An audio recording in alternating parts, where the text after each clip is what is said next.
including Rudy Giuliani, on what Manafort has been telling Bob Mueller.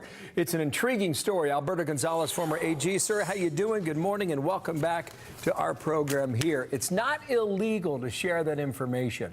What would be the great advantage for Giuliani and the president to have those briefings by Kevin Downey, who represents Paul Manafort? Well, the advantage would manifest itself, it seems to me, on two levels. One, of course, is in response to the questions posed by the special counsel directly to the president, and having some information, whatever information or intelligence in terms of what the Mueller team is aware of, I think is helpful. It doesn't necessarily mean that, of course, the president should not be truthful in response to the questions being posed to him, but it may shade his answers.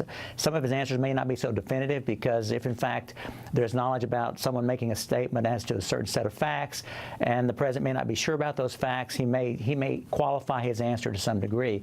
But as a general matter, I think the president is very worried about the investigation, and any kind of information his lawyers can get about the status of the investigation, whether or not it implicates the president or not, or implicates the president's family or not.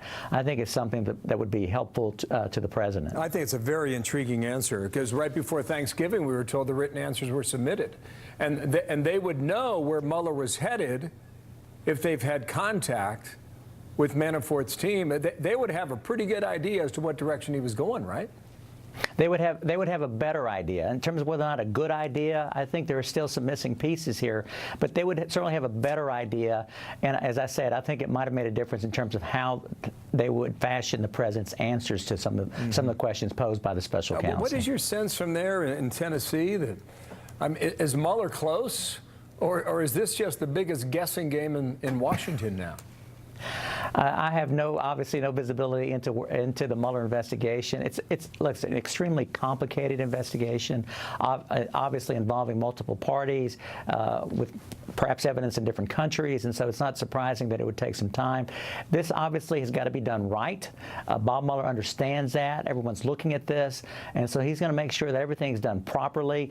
And to the extent they make any kind of allegations or charges or any kind of indictment, they're going to have very solid proof, and he understands that. Okay, now Jerome Corsi, you know his name, right? Former advisor, affiliated with Roger Stone, who was a former advisor to the Trump team.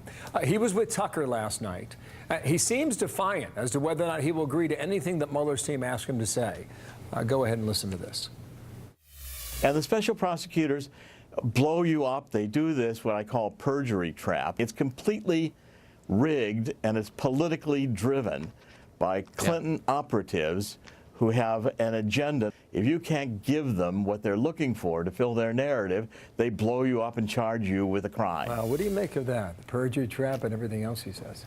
I disagree with it. I mean, I have to disagree with it. As someone who once led the Department of Justice, and we're talking about DOJ investigators and prosecutors, if in fact that is what's going on here, I wholeheartedly condemn it, but they have a job to do to get information from any potential witness, and I think that's what they're trying to do here. But to intentionally set a perjury trap is something that I just disagree with. I think it's unfair, and I think it's unprofessional. We've heard that from a lot of people involved in this. That not Mueller's just team, Corsi is, the perjury trap. I mean, Giuliani talks about it all the time. The president's talked about it. His quote is, if you can't give them what they're looking for, they'll blow you off and charge you with a crime. Well, of course, that's the president's lawyer talking. They're trying to establish a narrative sorry, that was Corsi talking there. Oh, okay. All right. Well, again, I have confidence in Bob Mueller, and I have to have confidence in this investigation until proven otherwise. And I think if people are telling the truth, they're going to be fine. And that's the way I felt when I was the Attorney General, and that's the way I feel as a private citizen. And if in fact the objective here is to get people to lie, to perfectly set perjury traps, I do have a problem with that. Sir, come on back soon, okay? Alberto Gonzales, nice to have you here. Tell the truth. Thank you, sir. Thanks for having me. You bet. Sandra. Well, we will have much more on this for you.